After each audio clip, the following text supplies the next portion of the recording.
Hello बच्चों, नमस्कार सभी को। स्वागत आप सभी का कॉमर्स एंड फन पर, जहां टीचर्स आपको दिल और दिमाग दोनों से पढ़ाते हैं। तो जैसा कि आप लोग शायद जानते होंगे कि यहाँ पर फाउंडेशन क्लासेस चल रही हैं, यानी हम अकाउंटेंसी का बेस बना रहे हैं और उसका बेसिक टर्म्स लेक्चर 3 आ रहा है। बहुत सारे, अभी देखो मैंने लेक्चर 2 जैसे ही अपलोड किया तो बहुत सारे बच्चे नाराज हो गए। नाराज क्या हो गए, सर आप लेक्चर थोड़ा सा लेट लेकर आते हो। गॉट इट, ठीक है जी। अब देखो उसके पीछे कुछ कारण होते हैं कि लेक्चर लेट क्यों लेकर आ रहे हैं। देखो हर एक बच्चे की एब्जॉर्प्शन पावर सेम नहीं होती।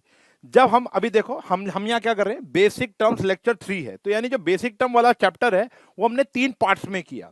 अब इसके बाद जो चैप्टर आएगा वो आएगा इंट्रोडक्शन टू अकाउंटिंग, यानी जो पहला चैप्टर है वो 2 पार्ट्स में आने वाला है।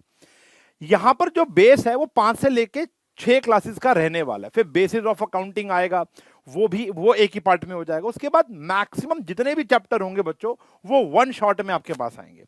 यहां पर बात हो रही है बेस की। We need time for absorption, हमें टाइम फॉर एब्जॉर्प्शन चाहिए। 5 उंगलियां बराबर नहीं है मेरे बच्चों, ठीक है ना। बाकी फिर भी हम लोग वीडियो तेज लाने की कोशिश करें। देखो यार, वीडियो तेज लाना हमारे लिए बहुत आसान काम होता है, ठीक है ना। आप अपने पॉइंट ऑफ व्यू सोच रहे हो और टीचर अपने पॉइंट ऑफ व्यू सोच रहा है। आई अप्रिशिएट दैट, और मुझे उम्मीद है कि आप मेरी भी सोच को अप्रिशिएट करोगे। फिलहाल कुछ डाउट्स हैं यहाँ पर बच्चों के, वो हम कंसिडर कर लेते हैं। एक बच्चे ने बोला है, उपेंद्र चौबे ने, कि रेवेन्यू एक्सपेंडिचर एक प्रकार का लॉस होता है। देखो रेवेन्यू एक्सपेंडिचर और लॉस में एक फर्क होता है। आज के इस वीडियो के एंड में, यानी जो लास्ट पार्ट है, लास्ट में हम लॉस और गेन की बातें करेंगे, तो वहां आपको क्लियर हो जाएगा कि रेवेन्यू एक्सपेंडिचर एक खर्चा है और लॉस कुछ अलग चीज होती है। Got it? लॉस एक अलग चीज होती है। फिर एक डाउट आया था बच्चे को कि डेफर्ड रेवेन्यू एक्सपेंडिचर और रेवेन्यू एक्सपेंडिचर में फर्क क्या है। डेफर्ड रेवेन्यू और रेवेन्यू एक्सपेंडिचर में, जो रेवेन्यू एक्सपेंडिचर था वो एक ऐसा खर्चा था जो आपको डेली करना पड़ता है, या ऐसा खर्चा जो आपको मंथ ऑन मंथ करना पड़ता है, रेकरिंग नेचर का होता है, और उसका लुफ्त बहुत जल्दी एब्जॉर्ब हो जाता है। जैसे अगर मैं सैलरी दूंगा तो वो बंदा 1 महीना ही मेरे लिए काम करेगा। मैं रेंट दूंगा तो 1 महीने के लिए ही वो मेरे को रेंट पे जगह मिलेगी। बिजली का बिल हर महीने आता है, हर 2 महीने बाद आता है। पानी का बिल हर महीने, हर 2 महीने बाद आता है। वाईफाई का बिल हर क्वार्टरली आता है। दूध, चाय फाय कैफे को डेली खरीदना पड़ेगा, ठीक है। चाय पत्ती रेकरिंग, समझ रहे हो, माल खरीदना इज रेकरिंग नेचर का खर्चा। बात समझ में आ रही है? लेकिन जो हमारा डेफर्ड रेवेन्यू होता है वो एक बार ही करते हो और उसका लुफ्त आपको कई सालों तक मिलता रहता है, लेकिन उससे कोई एसेट नहीं बनेगा, ना ही आपकी कोई लायबिलिटी कम होगी। Got it? जैसे कैपिटल एक्सपेंडिचर में होती है। तो डेफर्ड रेवेन्यू का एकमात्र बेहतरीन एग्जांपल है huge amount spend on advertisement, या आप R&D एक्सपेंसेस भी ले सकते हो। R&D बोले तो रिसर्च एंड डेवलपमेंट, ठीक है जी। बाकी एक बच्चे का थोड़ा अजीब सा सवाल था, sir oven is a good और असेट फॉर हिम। देखो बेटा, अब ओवन तो गुड नहीं हो सकता ना। ओवन यानी माइक्रोवेव एक एसेट होता है, ठीक है ना, क्योंकि वो उसको कई सालों तक उसका खाना गर्म करके या खाना पका कर देने वाला है, प्रोडक्शन करके देने वाला है। तो वो गुड नहीं हो सकता। गुड तो वो चीज होती है जो करंट एसेट होती है, जो आप चाहते हो कि जल्द से जल्द बिक जाए। Got it? ठीक है जी। तो कुछ ऐसे सवाल थे, बाकी मैक्सिमम सवाल तो यही थे, सर आप पढ़ाते अच्छा हो लेकिन थोड़ा जल्दी लेक्चर लेकर आओ। तो आप मेरी बात समझो, फाउंडेशन जब तक क्लियर नहीं होता तो भैया लेक्चर थोड़े से धीमे आएंगे, ठीक है ना। क्योंकि मैं चाहता हूं कि हर एक बच्चा एब्जॉर्ब कर ले उस चीज को। Got it? एंड उसके बाद से वन शॉट आना चालू हो जाएगा। जब एक बार ही हमने कमिट कर दिया तो कमिट कर दिया, ठीक है ना, कि हम आपको पूरा का पूरा सिलेबस कराएंगे। आपको पढ़ाने की जिम्मेदारी बच्चों मैंने उठा ली है। Got it? अकाउंटेंसी पढ़ाने की जिम्मेदारी मैंने आपकी उठा ली है, तो उसको कंप्लीट कराऊंगा। आप इतना मुझ पर ट्रस्ट कर सकते हो। Got it? चलो, तो अभी फिलहाल हम आज आगे बढ़ते हैं। हमने काफी सारी चीजें पढ़ ली थी, लेक्चर 1, लेक्चर 2। अगर अभी तक आपने वो नहीं देखा तो प्लीज जाके देख लेना, मैं कमेंट में पिन करा दूंगा कि वो लेक्चर्स के लिंक क्या है। Got it? चलो, अभी फिलहाल हमारा जो पहला टॉपिक आता है वो आता है आज वाउचर का। जो पहला टॉपिक आ रहा है वो आ रहा है बच्चों वाउचर। अब वाउचर है क्या एक्चुअल में? जो वाउचर है, पहली बात तो जब आप अपना कंटेंट देखोगे तो ये पूरा का पूरा चैप्टर आएगा। आई गेस चैप्टर नंबर 6 और 7 आपको ये देखने को मिलेगा नई बुक के अकॉर्डिंग या एनसीईआरटी अकॉर्डिंग। ऐसा कुछ चैप्टर है वाउचर्स। तो ये पूरा का पूरा चैप्टर है। इस टॉपिक को समझने के लिए एक बात पहले समझो।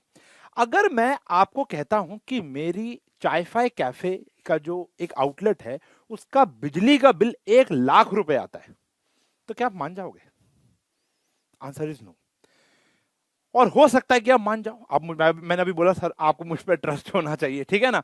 तो 1 लाख रुपए का अगर मैं बोलता हूं कि मेरा बिजली का बिल है, तो अब कहीं ना कहीं मैं झूठ भी बोल सकता हूं। तो सरकार बोलेगी कि मैं मान जाती हूं कि आपका 1 लाख का बिजली का बिल है, उसका सबूत दे दो। उसका क्या दे दो? सबूत दे दो। अब देखो सिंपल सी बात है, हमें जो इनकम टैक्स होता है, वैसे ऐसा होता नहीं है मेजॉरिटी में, लेकिन अगर आपको एक बात समझाने के लिए बात करूं, हमें इनकम टैक्स अपनी इनकम पे देना होता है। और इनकम का मतलब होता है जितना रेवेन्यू होता है माइनस आपका एक्सपेंडिचर, ठीक है जी। रेवेन्यू यानी जो पैसा आपके पास आया, बचपन में इसको सेलिंग प्राइस कहते थे, माइनस कॉस्ट प्राइस करके जो आपको प्रॉफिट मिलता है, यानी जो आपकी इनकम होती है, उसके आप ऊपर क्या देते हो? टैक्स देते हो। चाय फाई कैफे के अंदर एक सैंडविच मैंने बेचा 200 रुपए का, लेकिन उसकी लागत सब कुछ मिलाने के बाद पड़ी मेरे को 70 रुपए की। तो 130 is my income from that sandwich. ऐसे टोटल इनकम कैलकुलेट करने के बाद मुझे क्या देना पड़ेगा? उसके ऊपर टैक्स। अब अगर मुझे टैक्स कम देना है फॉर एग्जाम्पल, तो मैं या तो अपना रेवेन्यू कम दिखा दूंगा या मैं अपना खर्चा ज्यादा दिखा दूंगा। ऐसे ही होता है ना, खर्चे गलत शो कर दूंगा। ओके, अगर जेन्युइनली बात करें तो revenue minus expenditure is my income. अगर मुझे टैक्स देना है तो इनकम पे देना है, तो मुझे रेवेन्यू और एक्सपेंडिचर दोनों का सबूत देना पड़ेगा।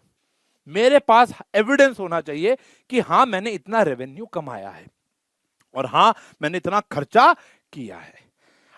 अब देखो, जो हमारी सरकार होती है या हमारे जो अकाउंट्स होते हैं वो एविडेंस पे चलते हैं। तो यहां पर लिखा भी हुआ है, an evidence of transaction having taken place. चाहे वो लेने की ट्रांजैक्शन हो चाहे वो देने की ट्रांजैक्शन हो, आपको उसका सबूत रखना है। जैसे आपको voucher is of two type, एक होता है सोर्स वाउचर और एक होता है अकाउंटिंग वाउचर।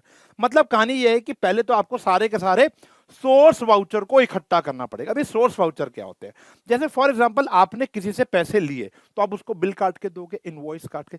चाय फाई कैफे के पास एक कैश काउंटर होगा जहां पर वो कंप्यूटराइज बिल निकाल के दे रहे होंगे, और वो बिल का जो सारा का सारा डेटा है वो आपके कंप्यूटर में भी सेव हो रहा है, कितनी आप माल बेच रहे हो, ठीक है जी। उसके अलावा आप कितने खर्चे कर रहे हो, बिजली का बिल आएगा उसका बिल संभाल लो, पानी का बिल आएगा उसका बिल संभाल लो, जो आप माल खरीद रहे हो, डेली का दूध खरीद रहे हो, तो उस दूध वाले से बोलो भैया मुझे एक बिल बना कर देके जाए, चाहे वो जीएसटी वाला बिल हो चाहे नॉन जीएसटी वाला। तो आप उससे बिल लोगे। सब्जी वाले, जिस भी वेंडर से आप थोक में सामान खरीद रहे हो उसका बिल ले लो, गॉट इट। उसके बाद अगर आप एम्प्लॉय हैं तो उनकी सैलरी की स्लिप कटती होगी, गॉट इट। उसके बाद पानी का बिल आता होगा, वाईफाई वाले से बिल ले लो। मतलब मेजॉरिटी हर एक चीज का आपका बिल होना चाहिए। छोटे मोटे बिल नहीं भी हो सकते। फॉर एग्जांपल आपके यहाँ पर कोई एक मेड काम कर रही है, उसका आप 2000 रुपये महीना पे कर रहे हो, तो उसका कोई बिल नहीं होगा। सरकार समझती है कि यार दो छोटे मोटे खर्चे का कोई बिल नहीं हो सकता, वो एडजस्ट हो जाते हैं। लेकिन मेजॉरिटी में आप क्या करोगे? सोर्स वाउचर इकट्ठे करोगे, इनकम के भी और खर्चों के भी। वो आप एज एन एविडेंस संभाल के रखोगे। उसकी मदद से हम क्या बनाते हैं बेटा? एक अकाउंटिंग वाउचर। अब अकाउंटिंग वाउचर हम आने वाले चैप्टर्स में बनाना सीखेंगे, गॉट इट। सोर्स वाउचर को देखकर क्या बनता है accounting voucher? Debit voucher, credit voucher या ट्रांसफर वाउचर। अब जो सोर्स वाउचर होते हैं उसके कई सारे नाम हो, जैसे cash memo, invoice, bill, receipt, ये सारी चीजें, चेक्स, ठीक है ना। ये सारे के सारे हम लोग पूरा पूरा चैप्टर आएगा वो का वाउचर। अगर आज के लिए हमें इस बात को यहीं खत्म करना है तो वाउचर का असली अर्थ यही होता है evidence. Evidence, documentation of evidence, यानी जो भी आप इनकम कर रहे हो, जो भी आप खर्चा कर रहे हो, उसका सबूत अगर आप इकट्ठा करोगे तो उसको बोलते हैं बेटा वाउचर, और कुछ भी नहीं कहते, ठीक है ना। एक वाउचर वो होता है जो हम इकट्ठा करते हैं, और जो हम इकट्ठा करते हैं उसको देखकर हम एक वाउचर बनाते हैं, उसको आप बोलते हो अकाउंटिंग वाउचर, ठीक है जी। मार्केट में जाओगे, स्टेशनरी मुझे वाउचर की किताब दे दो तो आपको दे देगा, लेकिन वो बनाने सीखने पड़ेंगे, उसके ऊपर कैसे लिखते हैं सीखना पड़ेगा। लेकिन सोर्स वाउचर जो होता है वो आपको मिल जाता है। आज आप सब्जी लेने जाओगे, आप आज अगर जेप्टो पे जाते हो तो आपको एक बिल आता है, आप समझ रहे हो, जेप्टो से बिल आता है। मैकडी में जाकर बर्गर खा रहे हो तो एक बिल मिल रहा है, स्कूल की फी रिसिप्ट मिल रही है आपको। तो ये सारे के सारे क्या होते हैं? आपके खर्चों की रसीदें हैं। तो उन सारी रसीदों को, उन सारे बिल्स को आपको संभाल के रखना है। बात समझ आ गई? तो ये होता है आपका वाउचर, गॉट इट। फिर आता है डिस्काउंट। ये जो वर्ड है डिस्काउंट, ये तो हम बचपन से जानते हैं, ठीक है ना। डिस्काउंट होती है जो भी एमआरपी से या जो भी सेलिंग प्राइस या कॉस्ट प्राइस से जो भी चीज हमको कम में मिल जाती है या हम लोगों को दे देते हैं उसको हम डिस्काउंट कहते हैं। A reduction in the price of goods sold और इन अमाउंट, ठीक है जी। it is the reduction in the price of the goods or from the amount to be paid to the customer by the enterprise. Discount allowed may be trade discount और cash discount या rebate. अब ये तीन प्रकार का होता है, रुक जाओ समझाता हूँ. डिस्काउंट समझ में आ गया? अगर हम किसी को माल बेच रहे हैं तो उसको डिस्काउंट दे दिया, किससे माल खरीद रहे हैं तो उससे डिस्काउंट ले लिया. डिस्काउंट अलाउड और डिस्काउंट रिसीव्ड. ठीक है जी. अब ये डिस्काउंट तीन प्रकार का होता है, जैसे ये कह रहे हैं, एक होता है ट्रेड डिस्काउंट, एक होता है कैश डिस्काउंट और एक होता है रिबेट. समझ रहे हो? तो यहां पर आगे हमारा पहले तो trade discount. Trade discount, trade का मतलब होता है व्यापार. ठीक है ना? जब एक व्यापारी दूसरे व्यापारी को बल्क क्वांटिटी में माल खरीदने पर एक रिबेट दे देता है, एक रिबेट नहीं, एक डिस्काउंट दे देता है, उसको क्या बोलते हो? Trade discount. लिखा भी हुआ है. Reduction allowed in the value of good sold, मतलब एमआरपी ही कम कर दी, वैल्यू पर यूनिट प्राइस ही क्या कर दिया? कम कर दिया. Trade discount is the reduction in the price by the seller of the to the purchaser of goods when they buy goods of a certain quantity. अच्छी क्वांटिटी खरीदो, एक अच्छी वैल्यू की खरीदो. Sales are recorded at net. चलो ये बात की बात है, ये तो अकाउंट्स की बात हो गई. यानी अभी मैंने ना हाल ही में अपने पेड बैच के अंदर, ऑफलाइन सेंटर के अंदर और पेड बैच के बच्चों से एक सवाल पूछा था कि किसके फादर या किसकी मदर, मतलब किसका फैमिली बिजनेस में मैन्युफैक्चरिंग बिजनेस है. तो मैन्युफैक्चरिंग बिजनेस में आपको रॉ मटेरियल परचेज करना पड़ता है. ये बात ऐसे रिटेल के लिए भी लागू होती है. तो एक बच्चा था जो कहता है कि हमारे स्टील के बर्तन बनते हैं, स्टेनलेस स्टील के हम लोग बर्तन बनाते हैं, पतीले, कढ़ाई, ठीक है ना, टिफिन बॉक्स, ये बनाते हैं.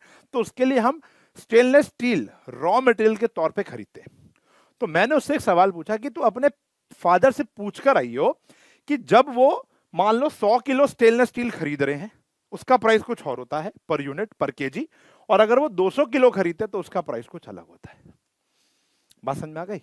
तो ऐसा है, मतलब फॉर एग्जांपल मान लो मैं ये स्टाइलिश मैन्युफैक्चरिंग कंपनी हूं, गॉट इट, और स्टाइलिश मैन्युफैक्चरिंग कंपनी के लिए ये मैं अपने घर में बना लेता हूं, प्लास्टिक का है, लेकिन जो ये है ना जिसमें सेंसर लगा है, फॉर एग्जांपल जिसमें सेंसर लगा है, ये मुझे इंपोर्ट कराना पड़ता है या ये मुझे दूसरी फैक्ट्री से बनवाना पड़ता है. इसके पास मुझे बनाने की मेरे पास मशीन नहीं है.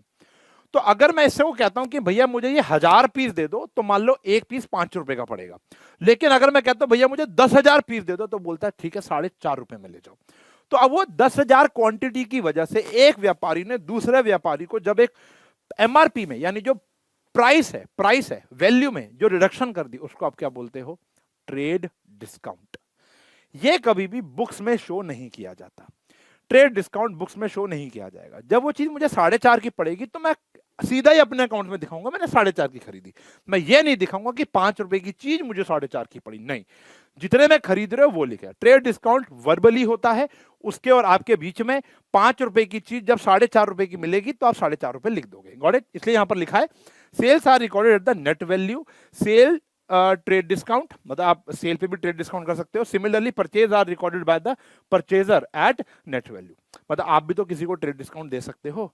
जब आप सेल कर रहे हो तो आप भी ट्रेड डिस्काउंट दे सकते हो, क्योंकि वो बल्क क्वांटिटी में आपसे माल खरीद रहा है. और अब देखो यहाँ पे चाय-फाय कैफे और ओएसआर एकेडमी का एग्जांपल नहीं चलेगा, क्योंकि हम लोग रिटेलर हैं, हम लोग ट्रेड डिस्काउंट नहीं देते. चलो फिर भी अगर हम बात करते हैं, अगर हम कॉम्बो बना देते हैं, याद है आते हैं ना ऑफर्स, कॉम्बो ऑफर, भैया अगर आप ये ले लोगे तो आपको कम पैसा देना पड़ेगा. अगर आप फ्रेंच फ्राइज ले रहे हो, आप बर्गर ले लो, साथ में पेप्सी भी ले लो, आप साथ में चाय ले लो. अगर आप चाय और बन मस्का ले रहे हो, लेकिन साथ में अगर आप एक सैंडविच ले लेते हो, तो आपको ओवरऑल प्राइस कम हो जाएगा, क्योंकि आप मुझसे ज्यादा माल खरीद रहे हो. उसको बोलते हैं ट्रेड डिस्काउंट. तो वहां पर डिस्काउंट शो नहीं होगा, सीधा सीधा आपका एक अमाउंट आ जाएगा. Got it? देखो इसको रिकॉर्ड कैसे करना बेटा, तो बहुत बात की बात है. पहले ट्रेड डिस्काउंट समझ लो होता क्या है, समझ आ गई ना. फिर एक होता है कैश डिस्काउंट. आपने ट्रेड डिस्काउंट में माल खरीद लिया, ठीक है जी, आपने व्यापारी को बोला भाई 10,000 यूनिट भेज दे 4.5 रुपए के हिसाब से, तो 45,000 का बिल बन गया.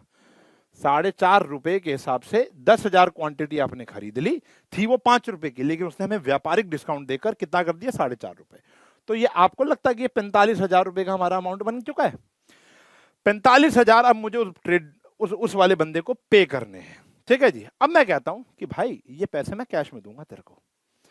तो हर एक इंडस्ट्री का एक कैश में खरीदने का भी एक रेट होता है. वो कहता है ठीक है अगर तू कैश में खरीद रहा है तो इसमें 2% और कम दे दियो मुझे. 45,000 का 2% मुझे और कम दे दियो, तो यानी लगभग 900 रुपए और डिस्काउंट मिल जाएगा मेरे को. क्यों? क्योंकि मैं भी हाथों हाथ पैसे दे रहा हूं. ऐसा भी होता है, वो सामने वाला बंदा मेरे को ये कहता है, सेलर मुझे ये कहता है कि अगर तू 15 दिन के अंदर मुझे पैसे दे देगा तो भी तेरे को 2% की छूट है, 15 दिन के बाद अगर मुझे पैसे देगा तो देखो कोई 2% की छूट नहीं है। यानी कैश डिस्काउंट आपको तब मिलेगा जब आप टाइमली या अर्ली पेमेंट करोगे। या तो कैश पेमेंट कर दो, या एक समय के अंतर्गत जो आपको ऑफर किया गया उसके अंतर्गत अगर आप पे कर देते हो तो आपको क्या मिलता है, या आप क्या देते हो लोगों को, कैश डिस्काउंट। बात समझ में आ गई? देखो चाय फाय कैफे में ये सब नहीं चलेगा कैश डिस्काउंट, क्योंकि वहां तो सारी चीजें कैश में ही होंगी।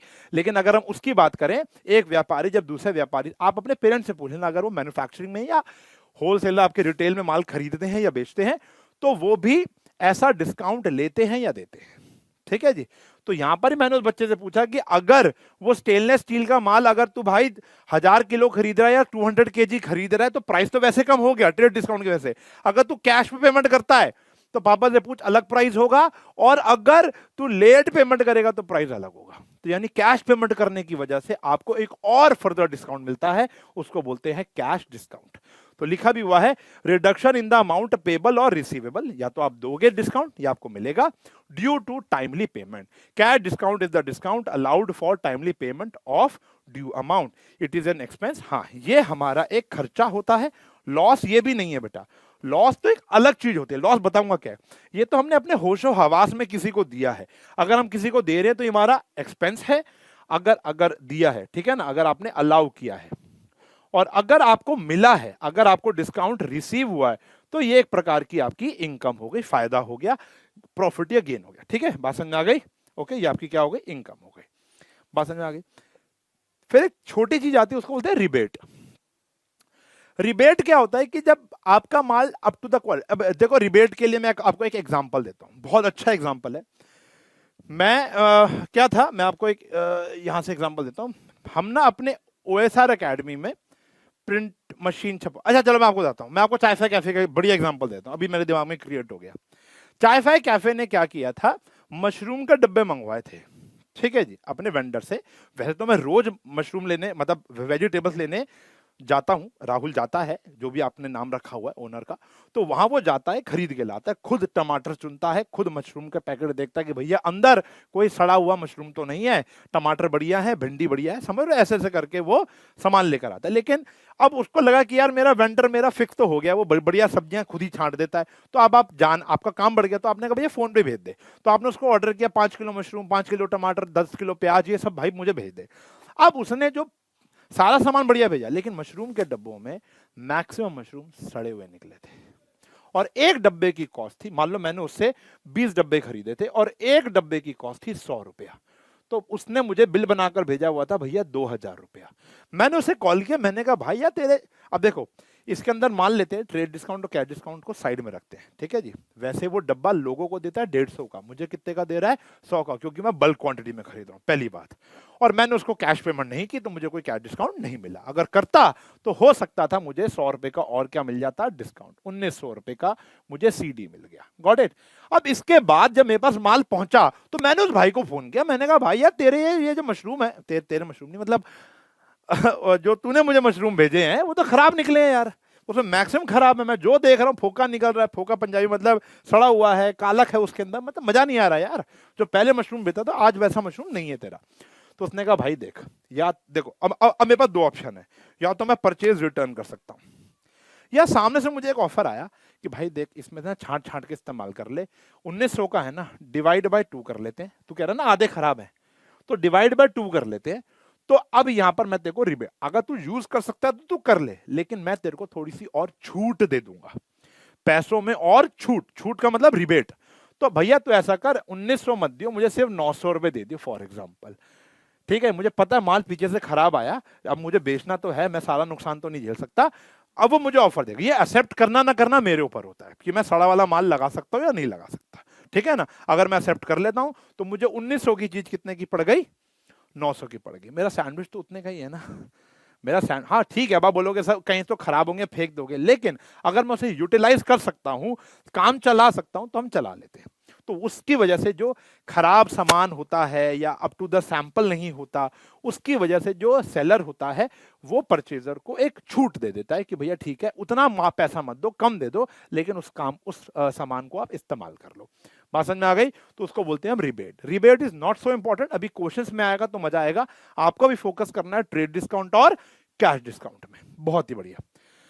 फिर आता है डेप्रीसिएशन, अगला शब्द है, ये आपने सुना होगा। Depreciation is nothing but the fall in the value of asset. जब एसेट, एसेट का मतलब नॉन करंट एसेट, ये सिर्फ और सिर्फ किस पे लगता है? नॉन करंट एसेट्स पर। यानी जो नॉन करंट एसेट्स की value day by day, month on month, year on year कम होती रहती है, उसको आप डेप्रिसिएशन कहते हो। क्यों कम होती है? ड्यू टू यूसेज, आप उसे यूज कर रहे हो। अब मैं इस कैमरे को यूज कर रहा हूं, इसकी वैल्यू कम हो रही है। इस कैमरे की भी एक लाइफ होती है, इस स्मार्ट बोर्ड की भी एक लाइफ है। आप जो चाय कैफे में माइक्रोवेव ओवन यूज कर रहे हो, उसकी भी एक लाइफ है। समझ रहे हो? जो फर्नीचर यूज कर रहे हो, उसकी भी एक जिंदगी है।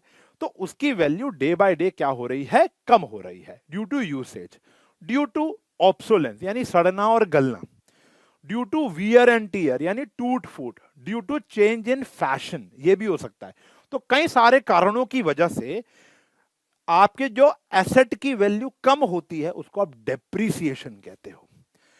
Decrease in the book value, अब यहां पर आया बेटा book value. There is two values, एक होती है बुक वैल्यू, एक होती है मार्केट वैल्यू। अब मेरी बात समझना, अभी मैं बुक वैल्यू की बात कर रहा हूं। बुक वैल्यू का मतलब है आपने एक मशीनरी 1 लाख रुपए की खरीदी और हर साल आप मान के चल रहे हो उसकी वैल्यू 5-5 हजार कम हो रही है। तो 1 लाख माइनस 5 हजार, अगले साल 95, फिर 5 हजार, अगले साल 90, फिर 5 हजार, अगले साल 85, फिर 5 हजार, अगले साल 80, फिर 5 हजार, अगले साल 75। तो इतने सालों बाद, 5 सालों बाद उसकी वैल्यू मेरी किताबों में, बुक में, बुक वैल्यू किताबों में कितनी दिख रही है? 75 हजार रुपए। जरूरी नहीं है कि वो आज मार्केट में 75 हजार रुपए की ही बिक जाएगी। हो सकता है उससे ज्यादा की बिक जाए, हो सकता है उससे कम की बिक जाए। उसको बोलते हैं मार्केट वैल्यू। मार्केट वैल्यू के लिए अकाउंटेंट मैक्सिमम जगहों पर सोचता ही नहीं है। अकाउंटेंट को सोचना होता है बुक वैल्यू के लिए। ठीक है, तो हम सोचेंगे मैक्सिमम टाइम्स हम बुक वैल्यू के लिए सोचेंगे। तो book value of an asset due to its use और ऑब्सोलेंस, सड़ना गलना। ठीक है ना। Depreciation is the fall in the value of asset because of usage with the efflux of time, यानी टाइम बीत रहा है। ऑब्सोलेंस, सड़ना गलना, एक्सीडेंट हो गया, टूट गई। आज आपकी स्कूटी, आज आपकी गाड़ी ठुक जाएगी, उसकी वैल्यू कम हो जाएगी। आज आपकी गाड़ी ठुकी नहीं, 1 साल हो गया, वैसे कम हो गई। ठीक है ना। चेंज इन फैशन, यार आज की डेट में तो ईवी चल रही है।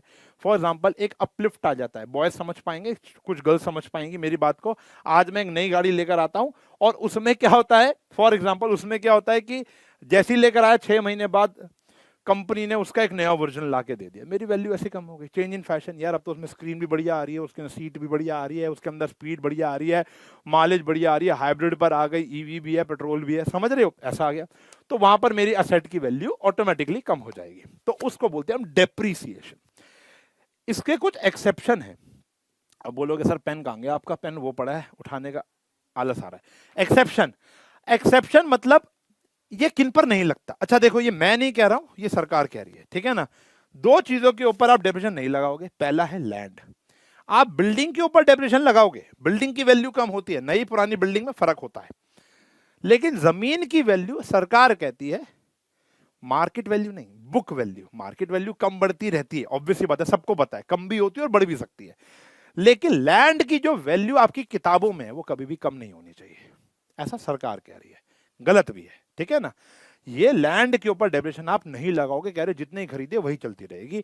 जैसे आप 5-5 हजार कम कर रहे थे, वो यहां पर नहीं होने वाला। दूसरा होता है लाइव स्टॉक। लाइव स्टॉक जानते हो, हाथी, घोड़े, भैंस।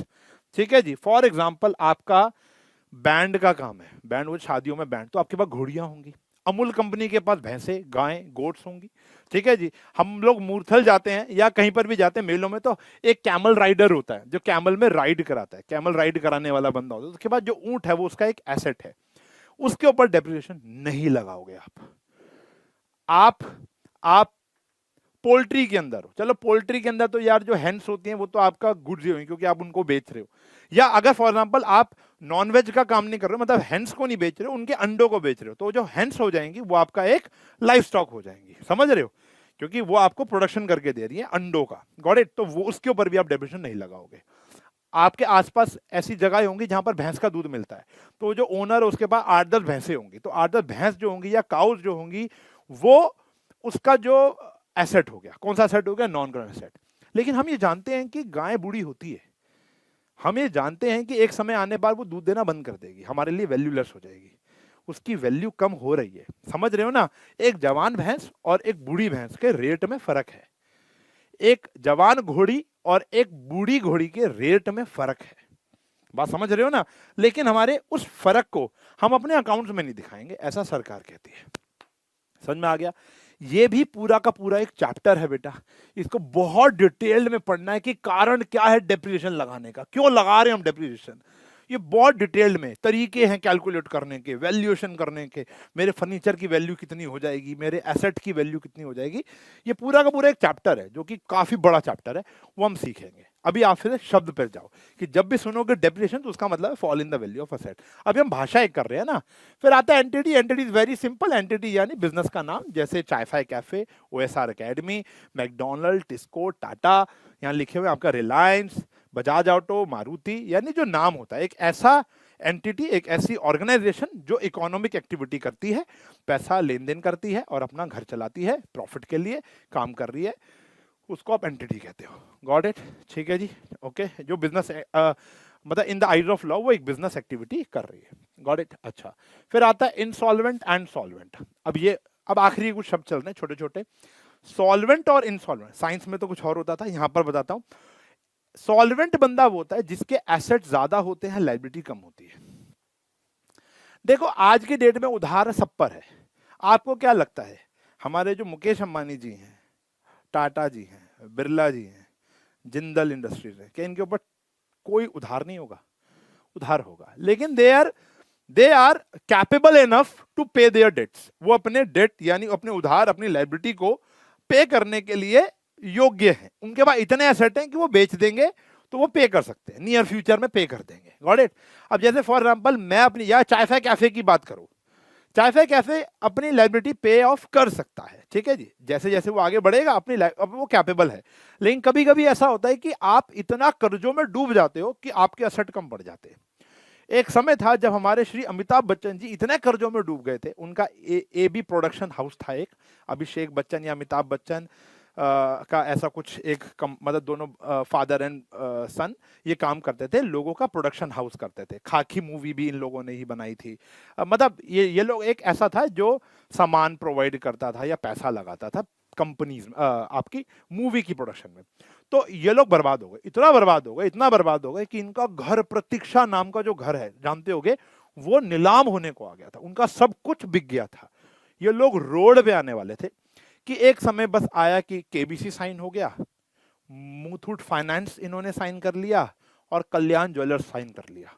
मतलब इनके साथ जो इनकी एडवर्टीजमेंट डील और केबीसी साइन हो गया तो इनके पास तो एक उम्मीद आ गई कि हाँ हम लोगों का पैसा दे पाएंगे। अच्छा, इंसॉल्वेंट सॉल्वेंट करना समझ में आ गया ना? इंसॉल्वेंट बंदा वो होता है जिसकी लाइबिलिटी जो होती है वो ज्यादा होती है उसके एसेट से, जो कैपेबल होता है, अनेबल टू पे हिज डेट, जो अपने डेट को पे नहीं कर पाएगा। अच्छा, ये डिसाइड कौन करेगा? तो कोई भी बोल देगा मैं आज आपसे 20,000 लेता हूं और एक हफ्ते बाद बोलता हूं यार मैं तो इंसॉल्वेंट हो गया, मेरे पास तो पैसे ही नहीं है देने के लिए, मैंने हाथ खड़े कर दिए।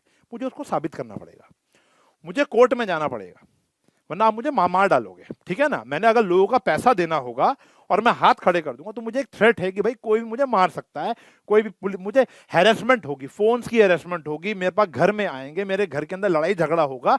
तो उससे बचने के लिए या जेन्युइन अपनी बात रखने के लिए मैं कोर्ट का गेट खटकाऊंगा, कोर्ट को बोलूंगा देखो भाई मुझसे गलती होगी, मैंने उधार बहुत ले लिया लोगों का, लेकिन मैं अब उस सक्षम, मेरा पैसा डूब गया, ऐसे डूब गया, मैं ऐसे बर्बाद हो गया, तो मैं आप मेरी कंपनी को, मेरे बिजनेस को आप चेक कर लो, मेरे पास पैसा नहीं है देने के लिए।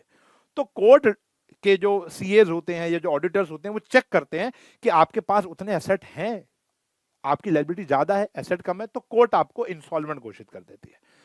कोर्ट कहते हैं कि हम इनके घर का सारा चीजें नीलाम करेंगे, जिसने 100 रुपए लेने उसको 100 नहीं मिलेंगे, उनको कम पैसा मिलेगा क्योंकि उसके पास एसेट कम है। मिलेगा थोड़ा सा मिलेगा, ऐसा नहीं है मिलेगा ही नहीं। मान लो मेरे पास एसेट है 60 लाख रुपए का और मुझे देना 1 करोड़ रुपया, तो जिसको 100 रुपए देने थे उसको सिर्फ 60 रुपए मिलेंगे और कोर्ट बोलेगा भैया आप चुप हो जाओ, इसको कुछ कहना मत। लेकिन मैं जीवन में उठ नहीं पाऊंगा, ये कोर्ट डिसाइड करता है। सॉल्वेंट पर्सन तो सॉल्वेंट होता है, ठीक है ना? तो अमिताभ बच्चन जी भी बस इंसॉल्वेंट होने ही वाले थे, ऐसा आप पढ़ सकते हो विकिपीडिया, ऑनलाइन, यूट्यूब पर बहुत सारी वीडियोस हैं और बहुत फैक्ट है, उन्होंने खुद भी कई इंटरव्यू में बोला है। तो कई चीजों में आकर उनको उम्मीद दिखी, कोर्ट को उम्मीद दिखी भैया केबीसी साइन हो गया, इसको वक्त दे दो भाई, ये धीरे धीरे पैसे चुका देगा। केबीसी साइन हो गया, मुथूट फाइनेंस की डील आ गई, कल्याण ज्वेलर की डील आ गई, वहां से शेयर्स आने शुरू हो गए, शेयर के पैसे, अब आप पूरी एक केस स्टडी हो गई, तो वहां पर आपको एक उम्मीद दिख गई कि भैया ये तो पैसे दे देगा, कोई टेंशन नहीं है, थोड़ा वक्त दो। 1-2 साल बाद उन्होंने सारे पैसे चुकाए, आज आप देख सकते हो वो कहाँ है। लेकिन ऐसा भी होता है, लोग दिवालिया घोषित हो जाते हैं, ठीक है ना, इंसॉल्वेंट और सॉल्वेंट। प्रोप्राइटर यानी मालिक, प्रोप्राइटर यानी ओनर को बोलते हो प्रोप्राइटर, ठीक है ना, a person who owns the business. जैसे फॉर एग्जांपल ओएसआर एकेडमी का मैं हूं, साइंस एंड फन का मैं और आशु सर हैं, ठीक है जी, और जैसे चाय फाय कैफे का राहुल था, ऑलराइट, इन सब चीजों को क्या कहते हो, प्रोप्राइटर। प्रोप्राइटर यानी जिसका सबसे ज्यादा रिस्क होता है, जो पैसा लगाता है और जो काम करता है, जिसको आप एंटरप्रेन्योर भी कह सकते हो, ठीक है ना, आज के डेट में, गॉट इट, ये है प्रोप्राइटर।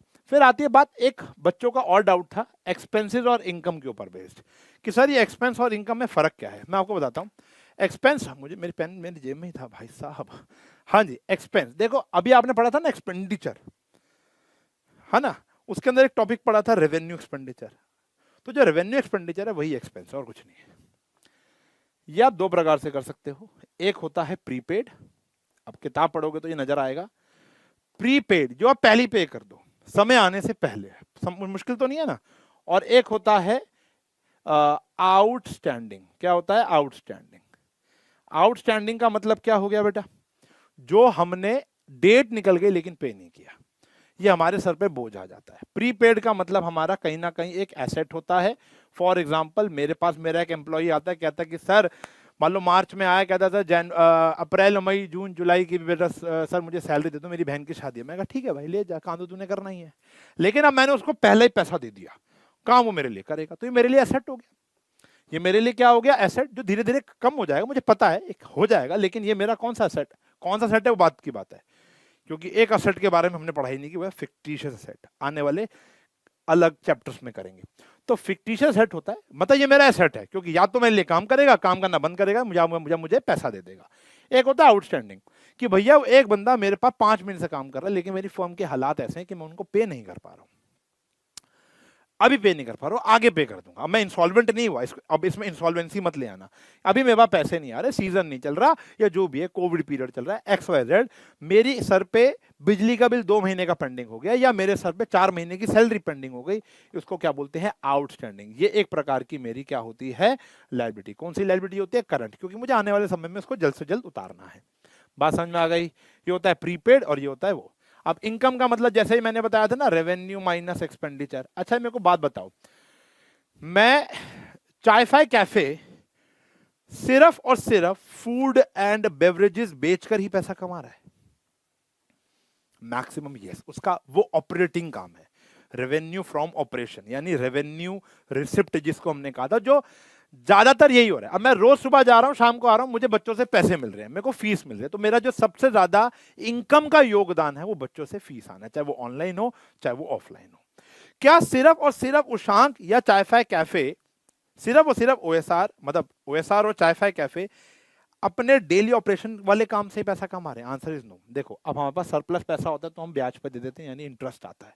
मैं तो खुद शेयर ट्रेडर हूं, मैं तो शेयर में ट्रेड करता हूं, तो मुझे डिविडेंड नाम की एक चीज आती है, जो समझ लो उस कंपनी का हिस्सा। फॉर एग्जांपल मैंने टीसीएस कंपनी के कुछ शेयर खरीदे हुए हैं, और उस कंपनी जब प्रॉफिट कमाती है तो उसका एक हिस्सा मेरा भी तो होगा, तो मुझे डिविडेंड आता है। हाँ बिल्कुल सही बात है, मुझे डिविडेंड आता है, टीसीएस कंपनी सबसे अच्छा डिविडेंड देती है, तो डिविडेंड आता है। फॉर एग्जाम्पल मुझे कोई कमीशन आ गई, फॉर एग्जाम्पल मैं चाय फाय कैफे में काम कर रहा था, मैं अपना डेली काम कर रहा, एक बंदा आया कहता है पड़ोस वाली दुकान है किराए पे आ रही है, मैंने कहा आ रही है। ओनर मुझे जानता था, मैंने कहा भाई तेरे लिए ग्राहक ढूंढ लिया, किराया दे दो। अब बीच में मुझे क्या मिल गई, कमीशन मिल गई। कभी कभी ऐसा भी हो सकता है कमीशन मिल जाती है मुझे, बात समझ में रहे हो, कमीशन हो गई कभी कभी, और अन्य चीजों से मुझे पैसा मिल जाता है। अब अच्छा बोलोगे सर यूट्यूब से भी पैसा आ रहा है, या आप एडवर्टीजमेंट कर रहे हो यूट्यूब पे, लोगों की एडवर्टीजमेंट करोगे तो भी आपको पैसा आएगा, यस, लेकिन वो मेरा काम नहीं, मेरा काम बच्चे पढ़ाने का, ये तो मेरा साइड इनकम होनी मेरी शुरू हो गई है, गॉट इट। तो ये सारी चीजें मेरी इनकम में जुड़ जाती है। ये है मेरी टोटल इनकम, जो मेरे काम से आ रही है वो मेजॉरिटी है, मतलब मुझे 90-95% अपने काम से पैसा मिल रहा है, लेकिन 5-10% मुझे अन्य चीजों से ही पैसा मिल जाता है, रेंट से, कमीशन से। इनकम बहुत रेयर है लेकिन मिल जाता है, जैसे ब्याज बहुत कम आ रहा है। मैं 1 करोड़ रुपए चाय फाय कैफे से कमा लेता हूं हर साल, लेकिन 20,000 रुपए या 1 लाख रुपए मुझे कहां से भी आ जाते हैं, ब्याज से भी आ जाते हैं या कमीशन से आ जाते हैं। तो कलेक्टिवली मेरी क्या बन जाती है, इनकम बन जाती है। ये भी दो प्रकार की होती है। जैसे एक होती है एक्रूड। एक्रूड का मतलब क्या होता है, ड्यू हो चुकी है बट नॉट रिसीव्ड, मतलब डेट निकल गई है लेकिन अभी तक वो बंदा मुझे देकर नहीं गया है। मान लो मैंने किसी को ब्याज पे पैसे दिए हुए हैं, वो मुझे पैसा देकर नहीं गया है, उसको बोलते हैं एक्रूड इनकम। ये मेरा एसेट है, आज नहीं तो कल वो देकर जाएगा ही जाएगा, नहीं देके जाएगा तो बैड डेट हो गया। फिर होता है बेटा मेरा इन एडवांस। क्या होता है, in advance, income received in advance, जो एडवांस में मुझे मिल जाती है। कोई बंदा आया कहता है कि भैया एडवर्टीजमेंट अगले साल कर देना, पैसे आज ही ले लो, ब्याज आने वाले 5 महीने का ब्याज पहले ले जाओ, उसको बोलते हैं इन एडवांस। तो ये क्या होती है बेटा मेरे सर पे लाइबिलिटी। लाइबिलिटी क्यों, या तो मैं ऐड नहीं कर पाया तो मुझे पैसा देना पड़ेगा, मेरे सर पे तो बोझ ही अभी, या तो काम करो या पैसा दो। ब्याज अगर बोलता है भैया मेरे पास तो मूल ही इकट्ठा हो गया, ये लो अपना मूल पकड़ लो, तो मुझे उसका ब्याज तो क्या करना पड़ेगा, वापसी। सिंपल सी लॉजिक है। तो ये होता है इन एडवांस। बाकी ये जो 1 2 3 4 इनको डिटेल में पढ़ेंगे आने वाले चैप्टर्स में।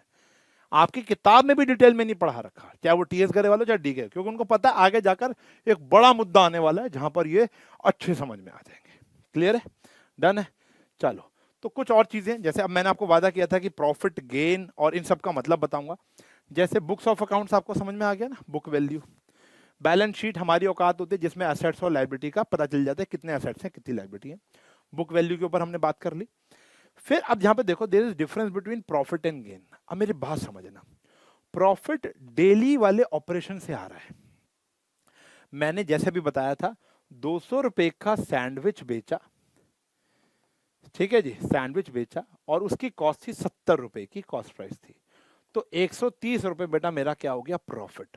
और ऐसा मुझे डेली हो रहा है, ऐसा मुझे हर ट्रांजैक्शन पर हो रहा है, इसको बोलते हैं प्रॉफिट, जो मुझे मेरे काम से हो रहा है। एक होता है गेन, ये डेली नहीं होता, ये एक्सीडेंटल होता है। मेरे पास पुराना एक एसेट था, मैंने 5 साल इसको काम किया, ठीक है जी, मैंने 5 साल, मैंने 1 लाख का खरीदा था, याद आया वो बात, 1 लाख का खरीदा, फिर 5,000 इसके ऊपर डेप्रिसिएशन लगाया, 95 का हो गया, फिर 5,000 डेप्रिसिएशन लगाया, वो कितने का हो गया, 80,000 का हो गया। फिर ऐसे करते करते करते करते करते करते करते करते करते करते वो कितने का हो गया, आज 75,000 का हो गया, मान लो कुछ सालों बाद। अब वो 75,000 मेरी बुक वैल्यू है, मेरे हिसाब से उसकी वैल्यू कितने की बुक वैल्यू, लेकिन मैंने मार्केट में जाकर उसको 85,000 का बेच दिया, तो 10,000 मेरा गेन हो गया। गेन क्यों हुआ, उसको गेन या प्रॉफिट क्यों नहीं कहते, क्योंकि प्रॉफिट वो डेली ऑपरेशन से, क्या मेरा स्मार्ट बोर्ड बेचने का काम है, नहीं, ये तो मैंने अपना एक नॉन करंट सेट बेच दिया तो उससे मुझे मुनाफा हो गया। अब मुनाफा यानी गेन हो गया। अब एक बच्चे का सवाल था जो स्टार्टिंग मैंने बोला था कि sir what is difference between revenue expenditure and loss. बेटा रेवेन्यू एक्सपेंडिचर आप खुशी से कर रहे हो, आप बिजली का बिल खुशी से दे रहे हो क्योंकि बिजली आएगी तभी काम चल पाएगा, समझ रहे हो। लेकिन लॉस, जो लॉस होता है उसमें क्या, आग लग गई, कोई बंदा पैसे लेकर भाग गया, आप चाहते नहीं हो, एक्सीडेंटल रेयर होता है, आग लगना रेयर काम है, पैसे लेके भागना रेयर काम है, ठीक है जी, बात समझ में आ रही है। आपका फर्नीचर टूट गया आज, रेयर काम है, समझ रहे हो। कुछ ऐसी चीज, जैसे आप अपना ग्लास ओपन कर रहे थे और ग्लास ऐसे टूट गया टफन का, चकनाचूर हो गया, रेयर है, ये होता है लॉस, ये है लॉस, बात समझ में आ गई। जो आप काम कर रहे हो उसमें जो खर्चा कर रहे हो वो तो एक्सपेंस है, लॉस और एक्सपेंस में फर्क होता है। लॉस, लॉस जो होता है एक्सीडेंटल होता है, रेयर होता है, कभी कभी होगा, जीवन में हर रोज नहीं हो रहा लॉस, ठीक है ना। कोई हर रोज पैसा लेके नहीं भाग रहा, हर रोज आग नहीं लग रही, हर रोज फर्नीचर नहीं टूट रहा, हर रोज शीशा नहीं टूट रहा, हर रोज माइक्रोवेव खराब नहीं हो रहा, समझ रहे हो, मतलब ब्लास्ट नहीं हो रहा, माइक्रोवेव में ही आग लग गई, खत्म ही होगा माइक्रोवेव, तो वो लॉस होता है। लेकिन खर्चा है, मतलब माइक्रोवेव को क्लीनिंग के लिए एक बंदा बुलाया हुआ है, खर्चा है, एसी सर्विस के लिए बंदा बुलाया है, खर्चा है, बिजली का बिल, पानी का बिल, वाटर, एवरीथिंग, वो क्या है, ऑपरेशन के लिए चाहिए, ये सारे खर्चा करना ही पड़ेगा तभी ऑपरेशन हो पाएगा, उसको आप क्या बोलते हो, एक्सपेंस। कौन सा एक्सपेंस, रेवेन्यू एक्सपेंडिचर। बात समझ में आ गई है, क्लियर हो गया। अब बात करता हूं बेटा एक रिक्वेस्ट की, ये मेरा चैप्टर खत्म हो गया, ऑलमोस्ट मैंने लगभग सारी चीजें बता दी हैं, एवरीथिंग मैंने बता दी है।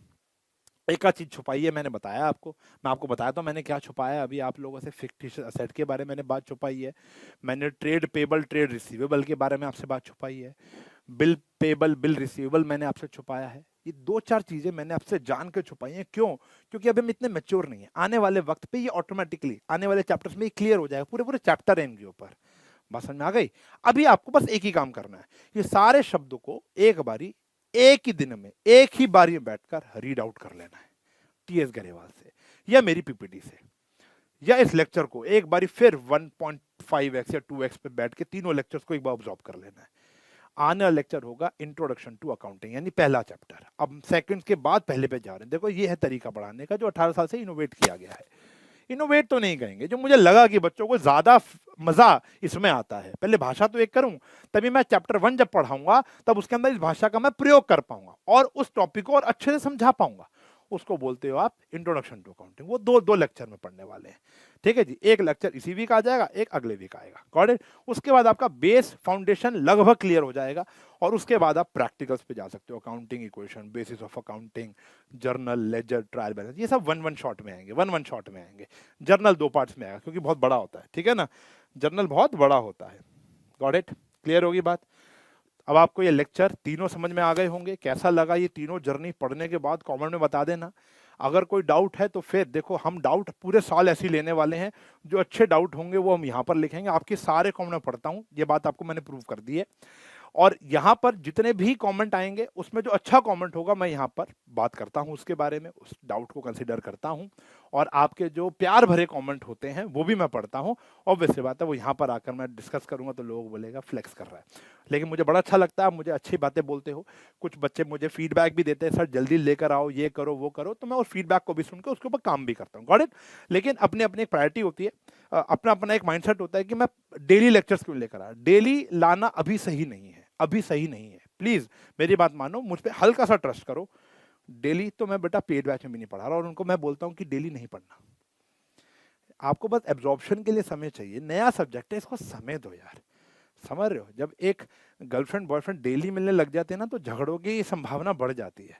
समझ रहे हो? जब आराम देखो ना, मियाँ बीवी में झगड़ा ज्यादा होता है। क्यों? क्योंकि वो डेली मिल रहे हैं। गर्लफ्रेंड बॉयफ्रेंड में झगड़ा कम होता है। क्यों होता है? दोस्तों में झगड़ा, मतलब जो रोज नहीं मिल रहे ना उसमें झगड़ा कम हो रहा है। क्यों? प्यार मोहब्बत बना रहता है। अभी हमें एब्जॉर्प्शन के लिए समय चाहिए, एक दूसरे की बातों को समझने के लिए थोड़ा समय चाहिए। तो मेरी हल्की सी बात पे ट्रस्ट करना। मेरे लिए डेली लेक्चर लाना कोई बड़ी बात नहीं होती बेटा। आधा घंटा बोर्ड पे आके मुझे सिर्फ बात करनी है, मुझे उसके लिए कुछ ज्यादा प्रिपेयर नहीं करना, पीपीटी ऑलरेडी बनी हुई होती है। तो इतनी सी बात का ट्रस्ट करो। अगर मेरी बात पे ट्रस्ट करते हो तो give me thumbs up in the comment section. मेरी बात आपको समझ में आ गई तो अब आपको ये तीनों लेक्चर्स को समझना है, एब्जॉर्ब करना है और फिर हम आगे बढ़ेंगे। लेक्चर कैसा लगा कमेंट में जरूर बताएं, दूसरा शेयर करें, चैनल को सब्सक्राइब करें, लोगों तक पहुंचाएं। अगले लेक्चर में मिलूंगा, तब तक के लिए bye bye, take care, have a nice day.